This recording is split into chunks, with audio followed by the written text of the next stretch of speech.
Nifty at 1 lakh by 2030. Who says? Mr. Rakesh Jhunjhunwala, the big bull. So thumbnail आप लोगों ने देखा ही होगा, एक इंटरव्यू अभी मनी कंट्रोल को उन्होंने दिया है, तो उसमें उन्होंने ये नंबर बोला है। तो मैंने जस्ट ट्वीट किया था, उस पर बहुत सारे क्वेश्चंस भी आए कि सर आपको लगता है क्या लगता है, व्हाट डू यू थिंक। तो पहले इस इंटरव्यू में उन्होंने क्या कहा है उसके बारे में थोड़ी सी बात करेंगे, and then is it really possible कि ये 1 लाख का नंबर अचीव हो सकता है क्या।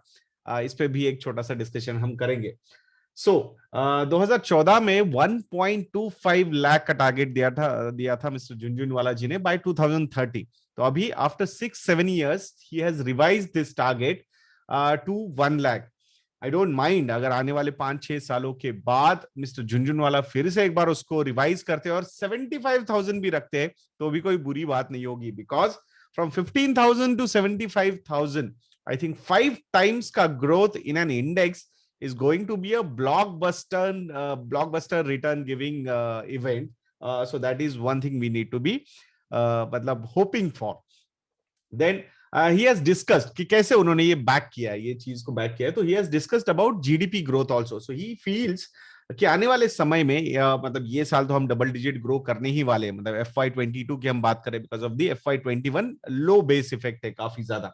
सो वो डबल डिजिट तो हम ग्रो करेंगे ही, एंड उसके बाद भी 1-2 सालों में things should be normalised, and then looking at the government's impetus on growth, specifically infrastructure growth, तो double digit growth for a longer horizon it can continue. That was the argument. अब इस पे थोड़ा सा और सपोर्टिंग आर्ग्यूमेंट अगर हम करना चाहे, दो I am not saying that कि 1 लाख अचीव होगा, बट सपोर्टिंग आर्ग्यूमेंट अगर हम करना चाहे तो ये रियल जीडीपी ग्रोथ की हम बात कर रहे हैं, तो उसमें अगर इन्फ्लेशन ऐड कर देंगे तो nominal GDP can grow by 15 to 17%।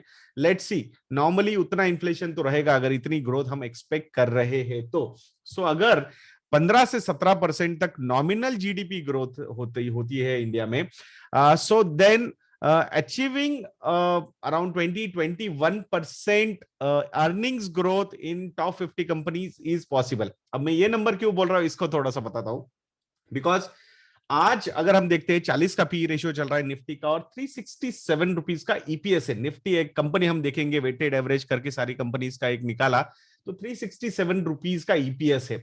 अब ये इस ईपीएस को 40 के पी रेशियो के हिसाब से ग्रो करना होगा 21%, तो फिर 2500 का ईपीएस हो सकता है बाय 2030, एंड 2500 मल्टीप्लाइड बाय मतलब 2500 multiplied by 40 these euphoric valuations, then the index can touch 1 lakh। we should not feel कि रैशनल वैल्यूएशन पे मार्केट 1 लाख टच कर सकता है। नहीं, किसी ने ये सोचा था क्या 15,000 टच कर सकता है? 15,000 कब टच किया? जब 40 का पी रेशियो है। तो वही सिनारियो यहाँ पे कंटिन्यू होना चाहिए, तो ही हम 1 लाख का टारगेट लेके चलेंगे।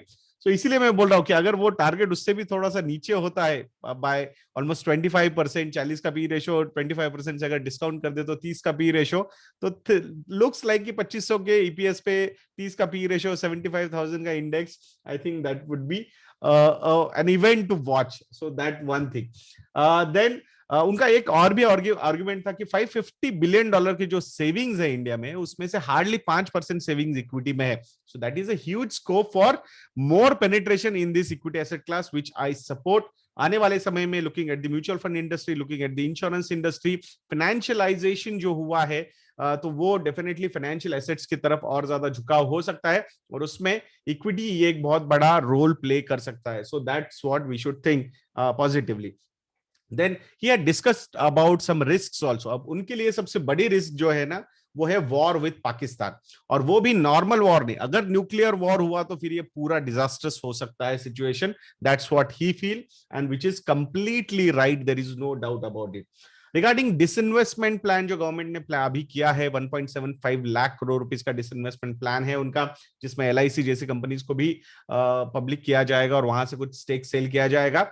सो वो एक हमेशा एक लाइन बोलते हैं, government has no business to do business.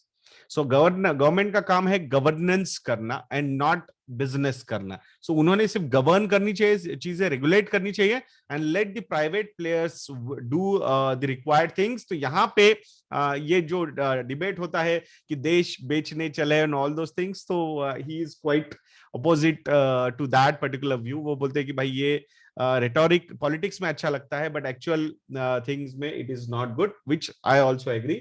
Bad bank concept के लिए उन्होंने बोला है कि step in the right direction, so let's see कि ये कैसे इंप्लीमेंट होता है, उसके बाद I think more comments need to be done. Bitcoin और क्रिप्टो करेंसी में तो he is completely negative, he says boss सिर्फ सॉवरन यानी कि governments can issue the currencies and not these private players, so completely उसको ban करना चाहिए, that was the opinion he has, he says $5 में भी बिटकॉइन मिलेगा तो भी मैं इन्वेस्ट नहीं करूंगा, that is his opinion. Though I am also not in favour of मतलब बिटकॉइन, मतलब I am in favour of crypto currency as a concept, but in number of cryptocurrencies more than 8,000, I completely oppose that particular idea, because वो जो original idea थी finite supply की, वो यहाँ पे beat होती हुई नजर आ रही है। And the last point which he has discussed is about electric vehicles.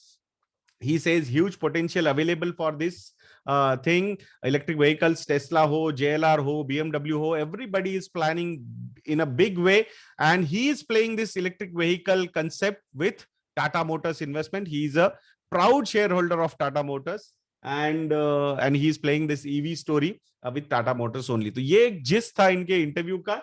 So I feel कि 75,000 भी अगर टच होता है या फिर 60,000 में निफ्टी टच होता है by 2030, I think that will be a good thing, because 15,000 से 60,000 इन 10 years, सो 5 साल में पैसा आपका डबल हो रहा है, 1 to 2, 2 to 4. So I think 14% plus returns in an index or a large cap thing is a good thing, right? Because overall market तो उससे भी अच्छा कर सकता है, फिर एक इंडेक्स अगर इतना अच्छा परफॉर्म करेगा, तो मैं आशा करूंगा कि ये छोटा सा वीडियो आपको अच्छा लगा होगा। एंड थैंक यू, ये प्रोमो कोड अभी भी एक्टिव है, investinnet.in को विजिट कीजिए और वहां पे जाके हमारे मॉडल पोर्टफोलियोज पे 33% का डिस्काउंट मिलेगा आपको। 7,500 का जो मॉडल पोर्टफोलियो है वो आपको 5,000 रुपीज में मिलेगा। तो मैं आशा करता हूं कि आप investinnet.in को विजिट करेंगे, वीडियो को लाइक कीजिए, वीडियो को शेयर कीजिए और चैनल को सब्सक्राइब करना मत भूलिएगा दोस्तों। Let's have a target of 2 lakh subscribers by next month. So I hope कि आप आपके दोस्तों को भी इस चैनल को सब्सक्राइब करवाएंगे। सो नेक्स्ट वीडियो में मिलेंगे दोस्तों। जय हिंद।